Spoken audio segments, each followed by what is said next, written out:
Ito yung asong gusto ipa-teddy bear cut. Pero yung ano niya, balahibo,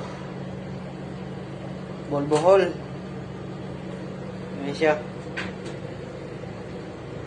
Yun o. Dikit-dikit yung matted. Dito sa kabila naman. Ayun o.